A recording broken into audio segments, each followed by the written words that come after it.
It was supposed to be a quiet evening. We had dinner plans, nothing fancy, just takeout from our favorite Thai place and a movie we'd both seen too many times. I had even lit candles. Stupid, I know. But I wanted to make the night special. She was 6 months pregnant. I thought I was doing the right thing, helping her sit down comfortably, rubbing her lower back when she winced, asking her if she wanted tea or water. She was quiet most of the evening. Not angry, just distant. I figured she was tired. Pregnancy can be draining. Or maybe she was stressed about the nursery we hadn't finished yet. So I didn't ask. I just smiled, reached across the table, touched her hand. That's when she pulled away, looked me in the eye, and said something I'll never forget. "These twins, they're not yours." The words didn't make sense at first. Not because I didn't hear them, but because my brain couldn't make them fit into any logic that I understood. I blinked. She didn't. She just stared at me, waiting. I think she expected me to explode, slam the table, shout something ugly. But I couldn't. It was like every thought in my mind had hit a wall and fallen silent. My mouth went dry, and my stomach dropped like it had just remembered gravity. "What?" I finally said. A whisper. Barely that. She crossed her arms, shifted in her seat, took a breath. "They're Chris's," she said, as if repeating it would soften the blow, as if the second time would sound less like betrayal and more like confession. I just sat there, still, cold, and then she kept going. "I never stopped loving him. We had a moment, months ago, before we got engaged. It was just once, and I thought it didn't matter, but then I got pregnant, and I wasn't sure. But now, I've talked to him. We've talked. I'm going back to him. That's where I belong. That's where I belong. Not we're over. Not I'm sorry. Not even I didn't mean to hurt you. Just, that's where I belong."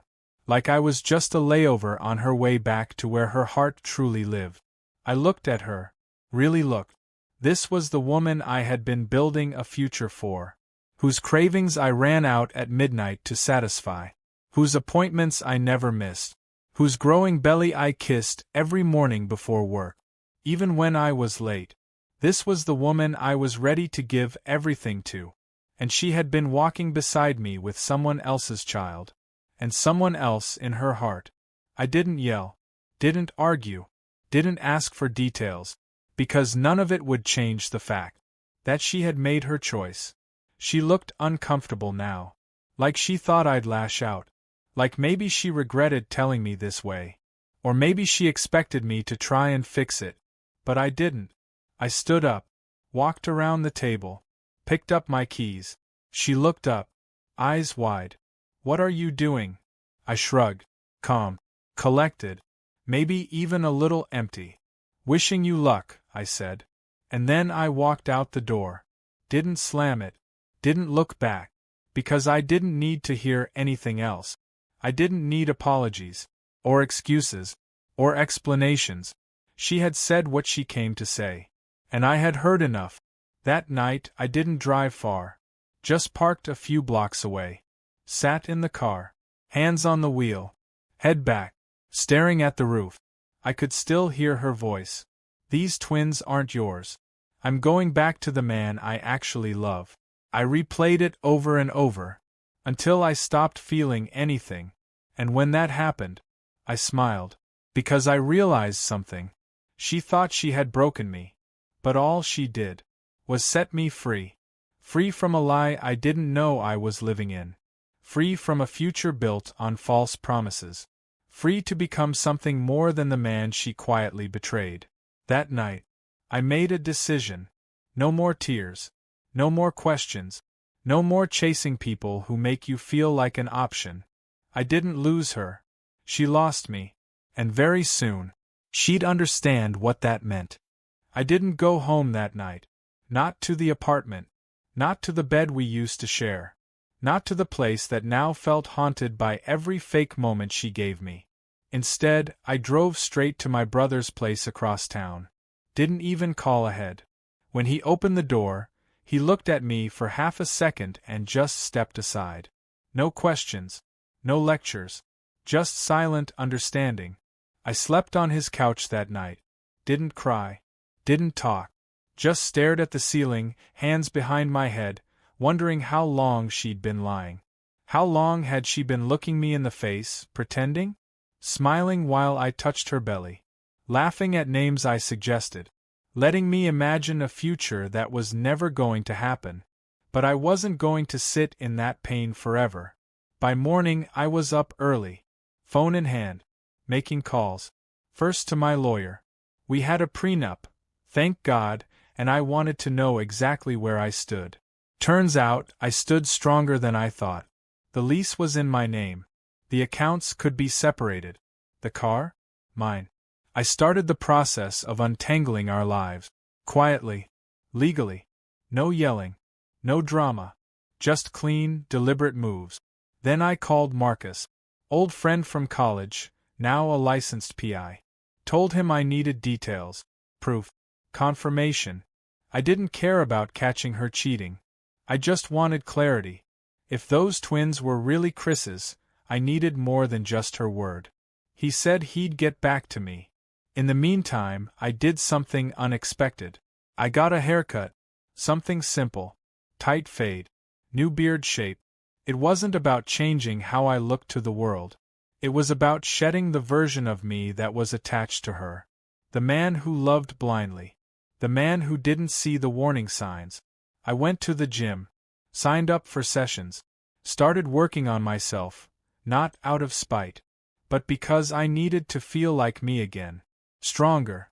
Sharper. Untouchable. And every time I wanted to text her. Every time I wanted to say why, or was it ever real? I didn't. I wrote it in a note. And deleted it. Let it live in silence. Because silence speaks louder than begging ever could. 2 days later, Marcus called. Man. I got what you asked for. You sitting down. I was. At a cafe, sipping black coffee, trying to read a book I couldn't focus on. He sent the files. Photos. Text threads. A timeline. She'd been seeing Chris for 5 months. That means even before the pregnancy test, she was already cheating. She'd met him at a party I didn't go to. The one she said was just a girls' night. Chris wasn't some high-value man. He wasn't charming or successful. He was a guy who had floated through life on ego and manipulation. No job. Bad credit. Living with a cousin. And he'd cheated on her once already. She had gone back to that. And that's when I realized. It was never about love for her. It was about feeling wanted. Even if it came from the same fire that once burned her. I thanked Marcus. Saved everything. Filed it away. Not for revenge. But for custody. Because if there was even a small chance those twins were mine, I was going to protect them. From both of them. The next day, I had our accounts split. Pulled all my money. Took my name off the joint cards. Filed to terminate the lease in 30 days. I hired a moving company. Told them to pack everything that was mine. Leave the rest. She hadn't even reached out yet. No apology. No explanation. She thought I'd sit in pain. Wait for her to change her mind. But I wasn't waiting. I was rebuilding. Every step I took was a brick laid in a new foundation. One that had no room left for betrayal. And when the time came, when she would finally show up, I would be ready. Not with anger, but with clarity. And a version of myself she never expected to face again. It was a Thursday evening when it happened. Just after sunset. I had just finished a gym session, shoulders sore, mind clear. I was unlocking my front door with a protein shake in one hand when I heard a sound behind me. Footstep. Then a soft, hesitant voice. Can we talk? I froze. My stomach didn't drop this time. No heat rushed to my face. Just a cold kind of calm. The kind that only comes after you've already mourned something that hasn't died yet. I turned slowly. There she was. Hair tied back in a messy bun. No makeup. Eyes puffy. Clothes wrinkled. Pregnant belly more obvious than ever. She looked tired. And terrified. And honestly, she looked like a stranger. I didn't say anything. Just held the door open. Not to let her in, but to walk inside myself and leave her standing on the step until I decided otherwise. She followed. Didn't ask permission. Didn't even look around. Just walked straight to the kitchen and sat at the table, the same chair she used to eat cereal in on lazy Sunday mornings. I closed the door behind me, walked past her, set my keys down, then turned and leaned on the counter. Arms crossed. Expression blank. "What do you want?" I asked. Not angry. Just done. She looked up slowly. Her lips parted, then closed again. Like she didn't know where to start. But eventually she found the words. "Chris is gone." I didn't flinch. He left last weekend. Packed up while I was asleep. Took my card, my car, and blocked my number. I nodded once. Still blank. He said the twins might not even be his. That I should figure it out on my own. Said he wasn't ready for a real family. Said I was boring now. There it was. Poetic justice. The exact words she once tossed at me like I was disposable, now being thrown back at her by the man she chose. I didn't gloat. Didn't smirk. I just listened. Because, honestly, this wasn't satisfying. It wasn't sweet revenge. It was just sad. She started crying. Not a few tears. Full sobbing. Hands over her face. Mumbling between breath. I messed up. I messed everything up. I thought he loved me. I thought I loved him. I don't even know what I was thinking. I just didn't want to feel safe. I wanted passion. I wanted chaos. I thought that meant love. I stayed silent. Every second of silence was a sentence. Every breath I didn't take for her was one I was taking back for myself. She looked up, eyes red and glassy. "I miss you," she said. "I miss us." I tilted my head. "Which part?" I asked. "The part where you lied? Or the part where you let me talk to your stomach every night knowing those babies might not even be mine?" She cried harder. No words. Just shame. "I know I hurt you," she whispered. "I know I don't deserve anything. But please, can we at least talk? Maybe we could figure something out." That's when I stepped forward. Sat across from her. Folded my hands. Looked her right in the eye. "There's nothing to figure out." She blinked. Confused. "I'm not the same man you left. The man who begged for your time. The man who let your silence become normal. The man who would have forgiven you just to feel whole again. He's gone." She looked like she wanted to speak. I raised my hand. "You're carrying two lives that may or may not be mine. That's something the court will help us settle. If they are mine, I'll step up. Not for you. For them. But us? This." I shook my head. "It's over. It's been over since the day you said his name like I never mattered." She didn't try to argue. Didn't scream. Didn't throw things. She just cried. And I let her. Because those tears weren't for me. They were for the life she destroyed. For the security she gave up. For the man she thought she'd never need. Until he was already gone. I stood. Walked over. Picked up a folded piece of paper from the drawer. It was a card. With contact information for a nearby prenatal clinic. A lawyer. And a shelter for women in crisis. I set it in front of her. "That's all I have for you," I said. "No hate. No revenge. Just distance." She reached out. But I stepped back. This time, I wasn't leaving her. She was leaving me. Only now she finally noticed. I watched her walk out. Slow. Shoulders shaking. Door closing softly behind her. And I realized something powerful. I didn't need to burn anything down to feel whole. Sometimes peace doesn't come when you get them back. It comes when you never want them again. The next morning, I woke up without that usual heaviness on my chest. There was no replaying the night before. No overthinking. No wondering if I'd been too harsh. Because for the first time in a long time, I didn't second-guess myself.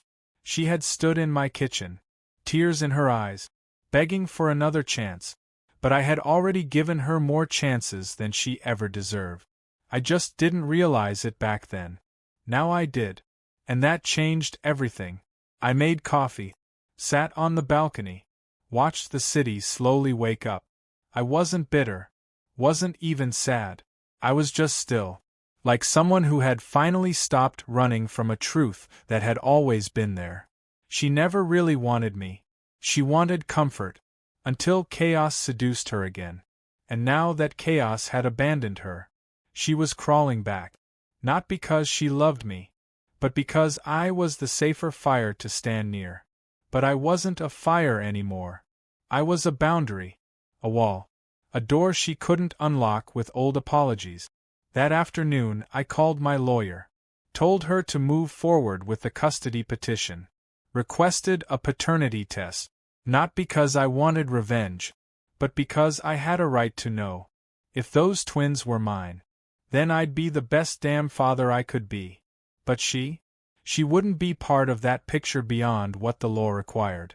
No more co-parenting fantasies, no more trying again conversations. Just structure, clear, clean, distant. I also called the therapist I hadn't seen in months, booked an appointment, because I knew even strength needs to be checked. Even peace needs processing. That evening, my brother came over. We ordered pizza, watched the game, and for the first time, I told him everything. The cheating, the moment she admitted it, the message she tried to cover it all with. He didn't say much, just nodded, listened, and at one point, he looked me dead in the eye and said, "You did right, man.